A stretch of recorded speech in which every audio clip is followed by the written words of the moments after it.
ஜெய் பீம். எல்லாருக்கும் வணக்கம், ரொம்ப நன்றி. ஆக்சுவலி வந்து மாரி செல்வராஜ் மேலே இருக்கிற பொறாமையோட ராம் சார் மேலே தான் எனக்கு அடிக்கடி பொறாமை இருக்கும். ஏன்னா ஒரு சினிமா பண்ணணுன்னு வந்துட்டு ஒரு அசிஸ்டன்ட் ரைட்டராக நம்ம வந்து தேடுறப்போ நம்ம மீட் பண்ணுற ஆளுங்கிட்ட எப்படியாவது நம்மளை பற்றி வெளிப்படையாக பேசிட முடியுமா, இல்லை இங்கே இருக்கிற சினிமா சூழலை வெளிப்படையாக நம்மளால் வந்து ஒரு டிஸ்கஷன் பண்ண முடியுமா, இது வரைக்கும் இருக்கிற தமிழ் சினிமா சூழல் என்ன மாதிரியான படம் எடுத்துகிட்ருக்கு, யாரை பற்றி எடுத்துகிட்ருக்கு, இதில் நான் எங்கே இருக்கிறேன் அப்படின்றத வந்து நம்ம ஒரு சினிமா பர்சன்கிட்ட, சினிமா டைரக்டர்கிட்ட, இல்லை வந்து தயாரிப்பாளர்கிட்ட வந்து நம்மளால் பேசிட முடியுமா அப்படின்ற பல கேள்விகள் இருக்குது. நான் அசிஸ்டன்ட் டைரக்டராக என்னுடைய லைஃப்பை வந்து நான் ஸ்டார்ட் பண்ணுறப்பவே வந்து என்னுடைய படங்கள் என் லைஃப்பை பற்றி தான் பேசணும் அப்படின்றது தான் என்னுடைய இலக்காக இருந்தது. நான் அதனால தான் சினிமாவுக்குள்ளேயே வந்தேன் நான். பட் ஆனால் சினிமாவுக்குள்ளே வந்து நான் அந்த என்ன சொல்கிறது, இந்த ரீடிங், அப்புறம் வந்து சிறுபத்திரிக்கை படிக்கிறது, இல்லை வந்து இங்கே இருக்கிற மாஸ்டர்ஸை பற்றி பேசுகிறது, ஆல்ரெடி வந்து படம் பண்ண மாஸ்டர்ஸை பற்றி பேசுகிறது, ஒரு சென்சிட்டிவான இல்லை வந்து ஒரு ஃபிலிம் மேக்கிங்கை பற்றி டிஸ்கஸ் பண்ணுறது அப்படின்ற ஒரு ஏரியாவே வந்து தேடி கண்டுபிடிக்க வேண்டிய இடமா தான் இருந்தது. ஆக்சுவலி அப்படியே வந்து என்னென்னா ஒரு காமனாக இல்லை வந்து வேர்ல்டு சினிமா பற்றி பயங்கரமாக பேசலாம். இங்கே இருக்கிறவங்க நிறைய பேசுவாங்க, அந்த சினிமா பாரடைஸை பற்றியோ இல்லை லைஃப் இஸ் பியூட்டிஃபுல் பற்றியோ இல்லை எல்லாத்தையும் பற்றி நம்ம வந்து பயங்கரமாக பேசலாம், சிலாகிக்கலாம். அதுக்கான ஸ்பேஸ் இருந்தது. லிட்ரேச்சரில் கூட வந்து தலித் சினிமாவை பற்றி டிஸ்கஸ் பண்ணுறதுக்கு வந்து ஒரு ஸ்பேஸ் இருந்தது ஆக்சுவலி. ஆனால் தமிழ் சினிமாவில் இருக்கிறவங்க கிட்ட வந்து அந்த ஸ்பேஸ் இருந்ததான்னா டெஃபினட்டாக இல்லை அப்படின்னு தான் நினைக்கிறேன். ஏன்னா அப்படி பேசுகிறதே வந்து இங்கே ஒரு அது எப்படி இருந்ததுன்னு எனக்கு தெரியல, எனக்கு ஒரு அனுபவமும் இல்லை. நான் ஒர்க் பண்ண இடத்துலையும் சரி, நான் கடந்த இடத்துலையும் சரி, நான் ஒரு ஃபஸ்ட்டு படம் பண்ணி முடிக்கிற வரைக்குமே எனக்கு வந்து யாரையும் நான் அப்படி கண்டுபிடிக்கவும் இல்லை, யாரையும் நான் பார்க்கவும் இல்லை ஆக்சுவலி.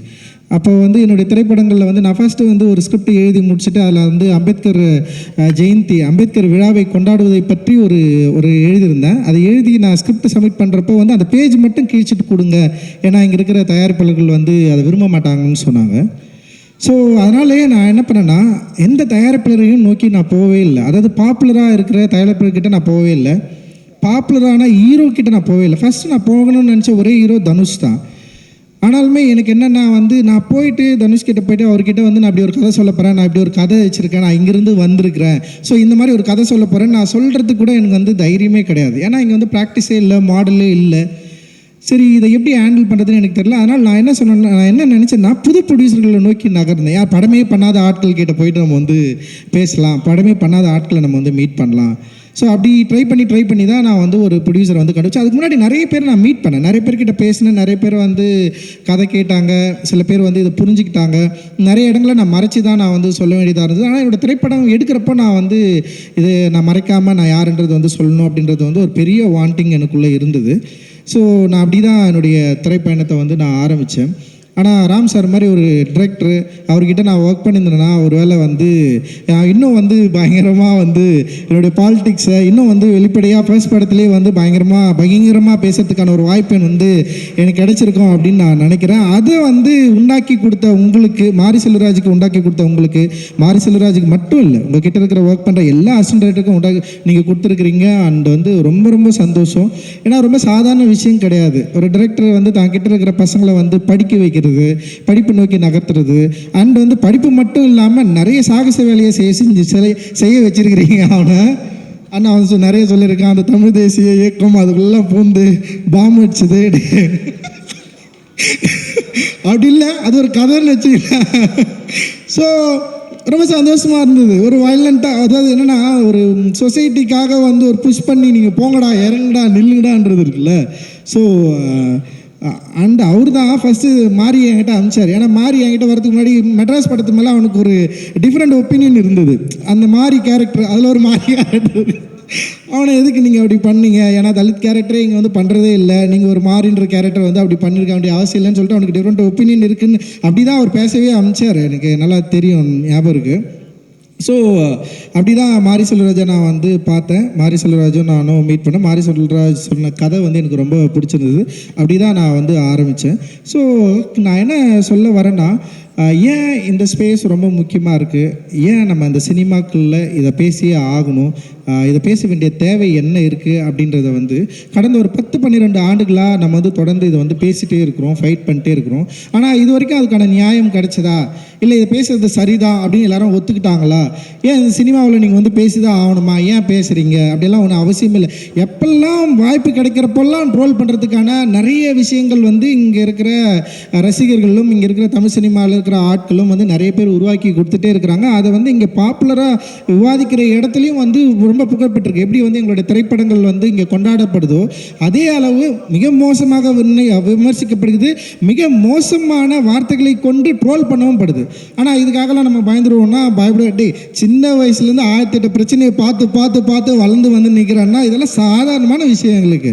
நான் தான் சொல்கிறேன், நான் மாரி செல்வராஜ் மாதிரிலாம் எனக்கு தைரியம்லாம் கிடையாது. மாரி செல்வராஜ் அவனோட பெயின் அவனால் சொல்ல முடியுது, நான்லாம் சொல்லவே முடியாது. என்னால் எனக்கு சொல்கிற தைரியமும் கிடையாது. ஏன்னா வந்து நான் ஃபஸ்ட்டு முடிவு பண்ணதே வந்து என் பெயினை நான் சொல்லக்கூடாது. என்னுடைய இந்த சமூகம் எனக்கு உருவாக்கி கொடுத்த இறுக்கத்தை, இந்த சமூகம் என் மேல் சுமத்திய அந்த சுமையை வந்து நான் வேறு யார் மேலேயும் சுமத்திருக்கூடாதுன்னு சொல்லிட்டு நான் வந்து தப்பிச்சு அப்படியே ஓடுவேன். ஏன்னா எனக்கு அது பயம், எனக்கு ரொம்ப பயம் எனக்கு. ஏன்னா எங்கள் அப்பா அம்மா பேசுகிற சீன் எடுத்தாலே நான் பயங்கர எமோஷனல் ஆகிடுவேன். என் அப்பாவும் அம்மாவும் உட்காந்து ஒரு சீனை வந்து நடிக்க, அந்த மாதிரி ஒரு சீனை நான் எழுதிட்டேன். லைக் அட்டகத்தி படம் எடுத்துகிட்டு ஒரே ஒரு சீன் எடுத்ததுக்காக தான் நான் பயங்கர சந்தோஷப்பட்டேன். அது என்னென்னா எங்கள் அப்பாவுக்கு வந்து எங்கள் அம்மா ஊட்டுவாங்க. அதில் இருக்க அப்பாவுக்கு வந்து அம்மா வந்து ஊட்டுவாங்க சாப்பாடு வந்து. அப்பா அவர் குடிச்சிட்டு வந்து கத்திட்டே இருப்பார். அம்மா உட்கார வச்சு வந்து அப்படியே சாப்பாட்டை கலக்கி வந்து வாயில் ஊட்டுவாங்க.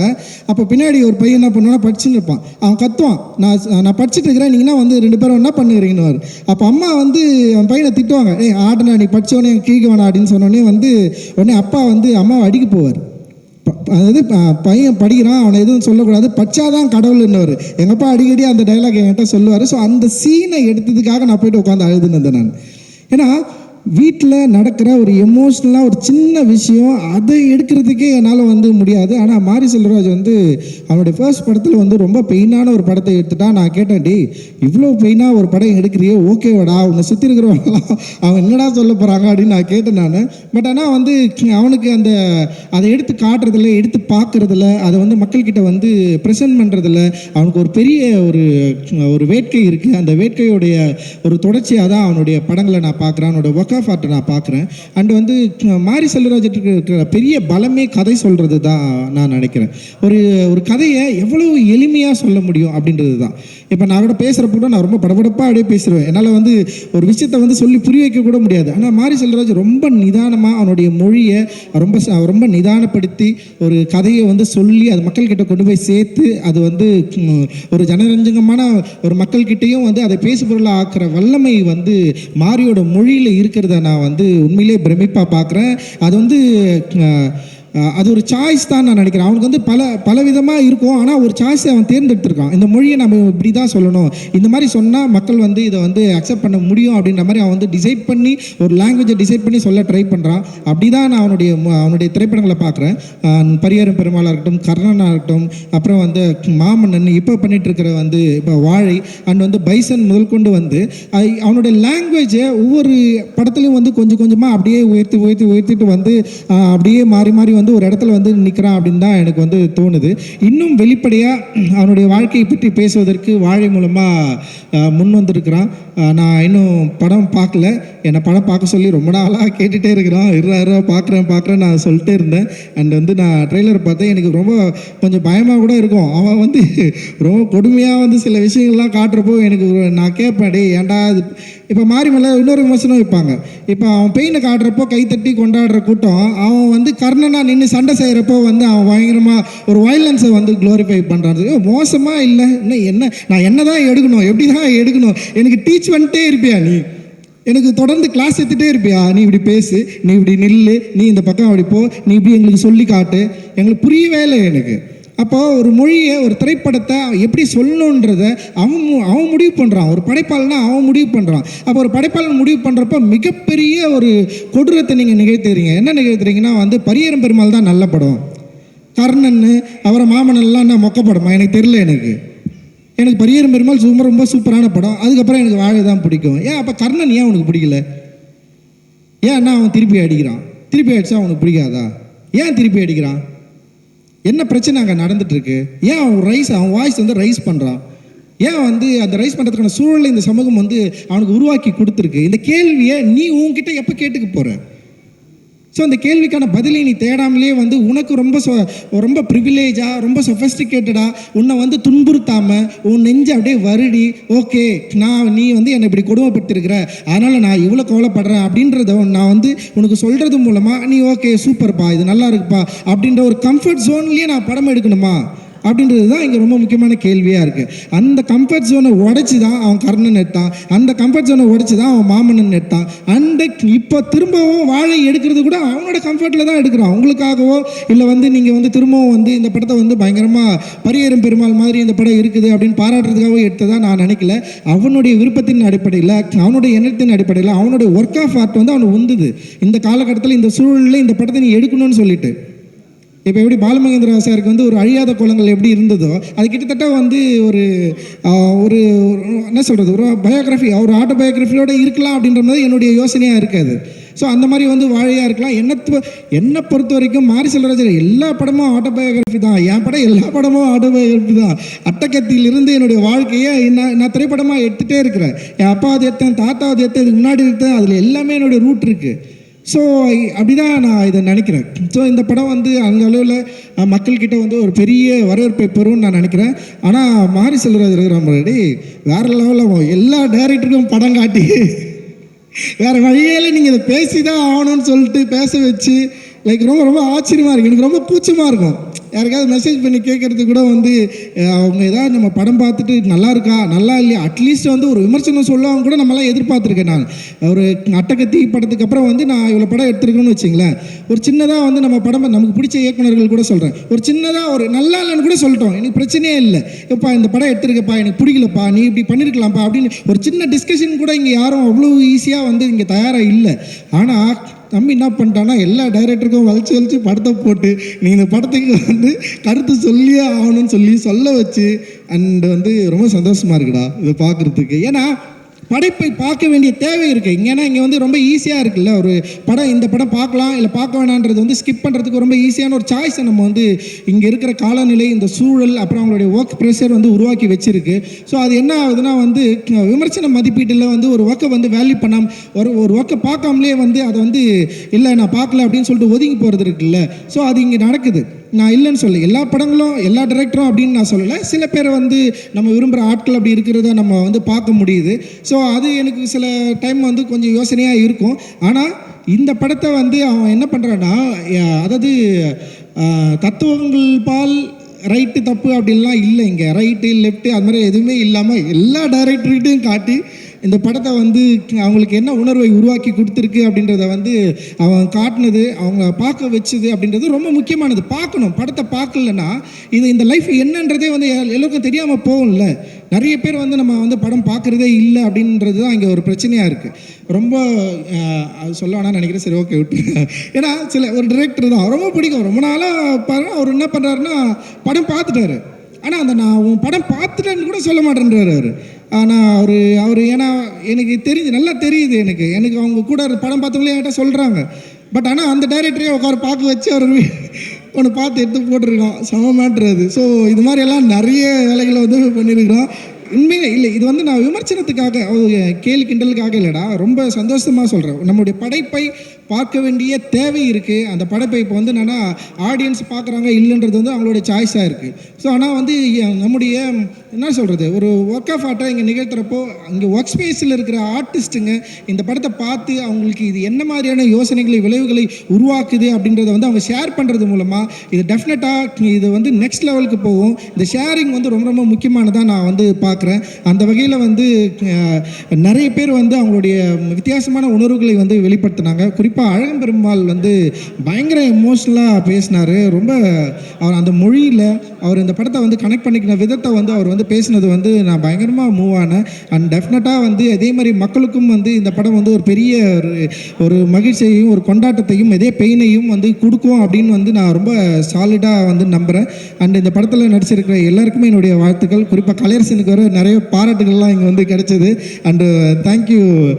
கலையரசன் ஜெயிக்கிறதா இல்லை, கலையரசன் வந்து வந்து நல்லா நடிச்சிருக்கிறான்னு எனக்கு கேட்டாலே ரொம்ப சந்தோஷமாயிடும். அண்ட் தேங்க்ஸ் கலை, நீ வந்து பயங்கரமாக நிறைய பேர்கிட்ட நல்ல பேர் வாங்கணும் அப்படின்றது வந்து என்னுடைய விருப்பம். அண்ட் ஆர்ட் ஸ்டாருக்கு வந்து என்னுடைய பெரிய மகிழ்ச்சி. அண்ட் நரேன் கூடவே இருந்திருக்காருன்னு நான் கேள்விப்பட்டேன். அண்ட் வந்து பிரதீப்க்கு ரொம்ப நன்றி. அண்ட் எல்லாருக்குமே வந்து மிகப்பெரிய நன்றி அண்ட் மகிழ்ச்சி. அண்ட் ராம் சாருக்கு என்னுடைய மிகப்பெரிய நன்றிகள் சார். நவி ப்ரொடக்ஷன் பேர் மறந்துட்டேன், திவ்யாவுக்கு வந்து ரொம்ப நன்றிம்மா, தேங்க்ஸ்மா, வாழ்த்துக்கள்மா. தொடர்ந்து நிறைய படம் பண்ணுங்கம்மா, நிறைய உங்கள் ப்ரொடக்ஷனில் நிறைய படம் பண்ணி இதே மாதிரி சென்சாரில் வந்து உன் பேரே வாங்கி நீயே ரிலீஸ் பண்ணு, நிறைய பணம் சம்பாரி, சந்தோஷமா இரு. தேங்க்யூம்மா, தேங்க்ஸ், நன்றி. Thank you so much sir, thank you. அடுத்ததாக எல்லாருக்கும் வணக்கம். எனக்கு யாரையும் காணும், நான் எல்லாரும் முன்னாடியே பார்த்துட்டேன், பின்னாடி ஓகே மாறி ரொம்ப சாரி. ஆக்சுவலாக நிறையா பேசணும்னு நினச்சேன். அப்போது மிஷ்கின் சார் பேசினோடனே டோட்டலாக பிளாக் அவுட் ஆகிடுச்சு. மாறி வந்து இந்த படம் ஆக்சுவலாக பார்க்கணுன்னு சொல்லி கூப்பிடும்போது எனக்கு எதுக்கே கூப்பிட்றேன் அப்படின்னு. இல்லை நீங்கள் வாங்க இந்த படத்தை பற்றி பாருங்கள், பார்த்துட்டு எப்படி இருக்குது சொல்லுங்கள். சரி ஓகே அப்படின்னா, அதே உங்களுக்கு என்ன தோணுதோ அதை நீங்கள் வந்து சொல்லுங்கள் அப்படின்னு. இல்லைன்னா நீ எழுதி கொடுப்பீங்களா அந்த மாதிரி கேட்டேன். இல்லை நீ என்ன சொல்லுதோ பேசு அப்படின்னு சொல்லிட்டு அதுக்கப்புறம் போனேன். நான் வந்து ஆக்சுவலாக படம் பார்க்க போகும்போது மாறி படம் எல்லாமே ஒரு எமோஷ்னல் லேண்டிங் பயங்கரமாக இருக்கும். அதான் கேட்டேன், ரூமில் சாத்தி வச்சு அளவிடுவேன் என்ன அப்படி சொல்லி. பட் ஆனால் வந்து இது என்னோட பயோகிராஃபி தான் அப்படின்னாரு. எனக்கு அதுவே ரொம்ப இன்ட்ரெஸ்டிங்காக இருந்துச்சு. பரவாயில்லையே, அவரோட பயோகிராஃபி எடுத்திருக்காரு அப்படின்னு சொல்லி. சரி, அப்போது ஆள் பார்த்தா நான் இப்போ படம் பார்க்குறது வேறு, நேரில் பேசுகிற மாதிரி வந்து கொஞ்சம் வேறு மாதிரி இருக்கும். நான் எப்போவுமே கொஞ்சம் ரொம்ப சீரியஸான ஆள் போல இருக்குன்னு நினச்சேன். ரொம்ப ஜாலியான ஆள், ஒரு மாதிரி சீரியஸாக இருக்காப்புல. ஸோ வந்து சரி ஓகே, இவரோட இதுனா அதுவும் சின்ன பசங்கன்னா பார்த்தாலே தெரியுது ஏதோ க்ரைம் தான் லைட்டாக வாய்ப்பு இருக்குது சொல்லி அங்கே போய் படம் பார்த்தா படத்தில் வந்து அப்படியே பொறுமையாக ஆரம்பித்து அந்த ஃபஸ்ட்டு எடுத்து அந்த டீச்சர் கர்ச்சிப் எடுத்தாப்புல. ஆக்சுவலாக பார்க்கும்போது அந்த வாழை மரம் எல்லாம் தூக்கிட்டு போகிறது, அந்த வாழைக்கோலெல்லாம் தூக்கிட்டு போகும்போது ரொம்ப கஷ்டம் அந்த மாதிரி இருக்கும்னு நினச்சேன். ஒரு பெர்ஸ்பெக்டிவில் பார்த்தா ரொம்ப கஷ்டப்பட்டுருக்காப்புல போல் அப்படின்னு நினச்சிக்கிட்டே இருக்கும்போதே அந்த டீச்சரையும் அந்த பையனையும் பார்க்கும்போது டேய் ஜாலியாக இருந்திருக்க அந்த மாதிரி எனக்கு வந்து டோட்டலாக நான் அந்த கதைக்குள்ளே போயிட்டேன்.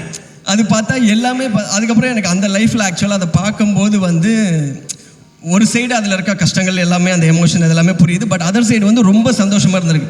அவருக்கும் அந்த சின்ன பையன் அந்த 2 ஃப்ரெண்ட்ஸு பேசிக்கிறது, அவங்க ஸ்கூலுக்கு போகிறது, இங்கே அந்த நமக்கு ஸ்கூலுக்கு போகணுன்னாலே இங்கே போக மாட்டோம்ல, அந்த மாதிரி ஒரு ஜோனில் நான் இருந்தேன். ஏன்னா ஃபுல்லாகவே பாய் ஸ்கூலு, ஒரே மாஸ்டர்ஸ் அப்படி தான் சார் தான் இருப்பார் எப்போவுமே. மிஸ் எல்லாம் ஃபஸ்ட்டு வந்தவுடனே அங்கேயே போயிடும், அப்படியே பாஸ் ஆகிடுவாங்க. ஸோ இவர் வந்து கரெக்டாக அந்த டீச்சருக்காக ஸ்கூலுக்கு போகிறதெல்லாம் பார்க்கும்போது நமக்கு வந்து ஓகே ஏதோ நல்லபடியாக இருந்திருக்காரு அப்படின்னா.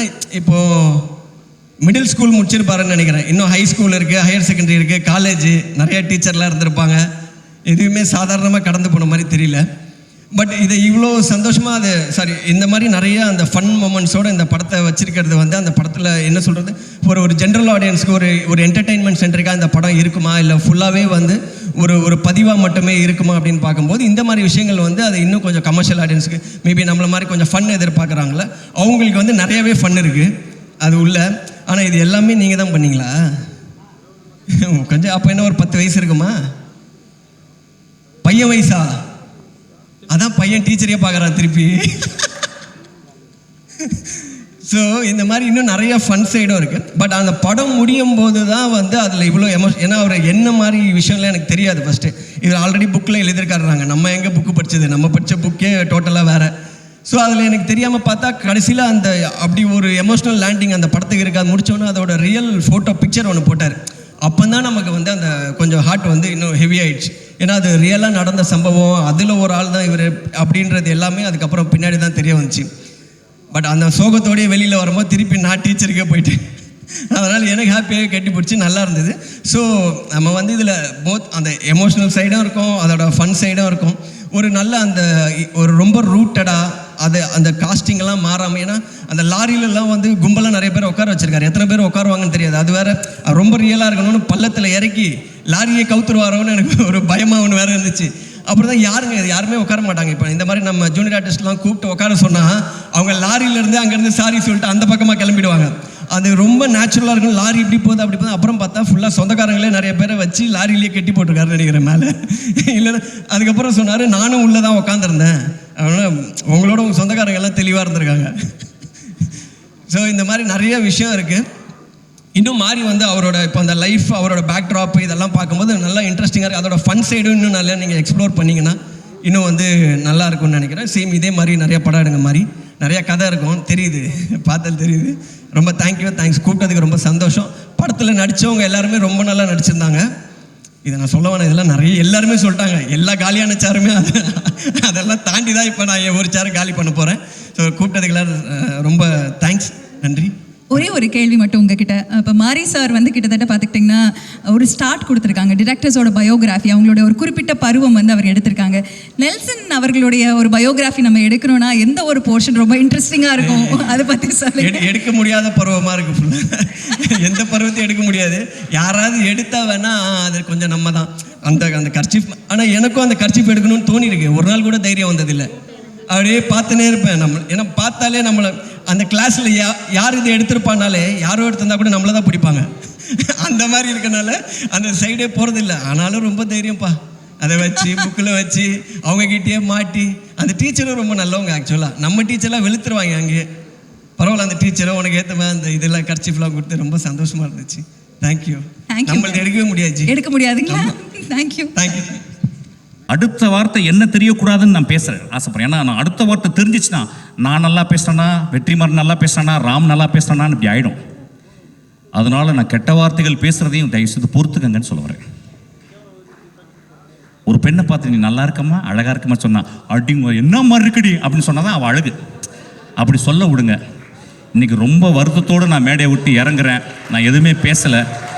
Please watch this movie. Please bloody watch this movie. It is going to transport you to some other level.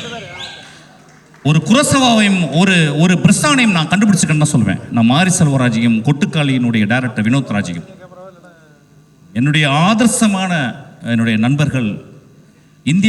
இந்தியாவின் மிகச்சிறந்த டைரக்டர், உலகத்தின் மிகச்சிறந்த டைரக்டர்கள் நான் பார்க்குறது வந்து வெற்றிமாறன், ராம், என் குழந்தை பேர் டக்குன்னு வரலடா, எமோஷன் ஆயிடுச்சு, தியாகராஜன் குமார்ராஜா. உடனே எழுதுங்க தண்ணி போட்டாரும்பாங்க. நான் தண்ணி போட்டு ரொம்ப நாள் ஆச்சு ஆக்சுவலாக. நான் ஒர்க் அவுட் பண்ணிக்கிறேன், ஒல்லி ஐட்டம் பாருங்கள். ஆக்சுவலாக ஃபஸ்ட்டு 6 packs உள்ள டேரக்டர் நான் தான் இந்தியாவில். அது இப்போ ரெடி ஆகிட்டு இருக்கேன். So it's a beautiful experience my dear friends. இந்த படத்தை பாருங்கள். நண்பர்களே, நம்ம நிறைய படங்கள் பார்க்குறோம்,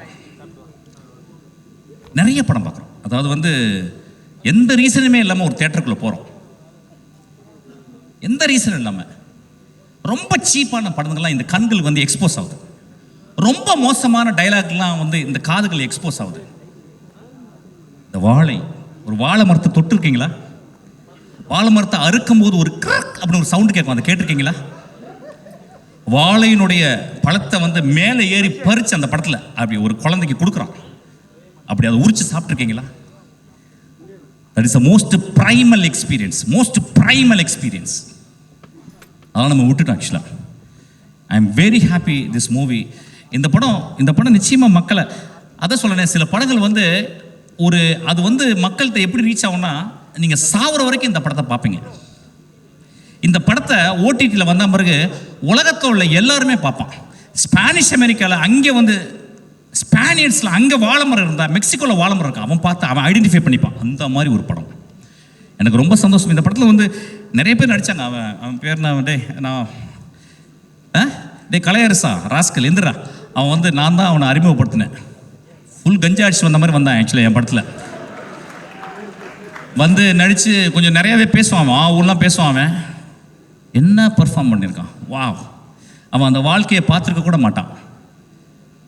அவனுக்கு எப்படி லுங்கி கட்டணும், அவனுக்கு எப்படி வாழையை சுமக்கணும். ஐயா, இந்த படத்தில் வாழையை சுமந்திருக்காங்க. ஐயா, வாழையை சுமந்திருக்காங்க. ஒரு தாய் தன் குழந்தையை சுமந்தது மாதிரி சுமந்திருக்காங்க. So it's extraordinary experience. ரொம்ப நல்லா இருந்துச்சுடா. ஐ லவ் யூடா. ரொம்ப நல்லா இருந்துச்சுடா. There is miles to go and you prove that's. சூரிய அளவு இல்லை, இருந்தாலும் சூரிய பக்கத்தில் வந்துட்டேன். தேங்க்யூ. உலகத்தில் உலகத்திலே ரொம்ப சந்தோஷம் ஆர்ட்டை பார்த்து ரசிக்கிறதும், அதை ஒரு பெரிய ஆர்டிஸ்ட்டுங்களோட உட்காந்து ஆர்டிகுலேட் பண்ணுறது தான். I am so happy. எனக்கு என்னமோ ஒரு 4 ஆர்கசம் இருக்க மாதிரி ஃபீல் பண்ணுறேன். Thank you so much. Love you. Thank you so much sir.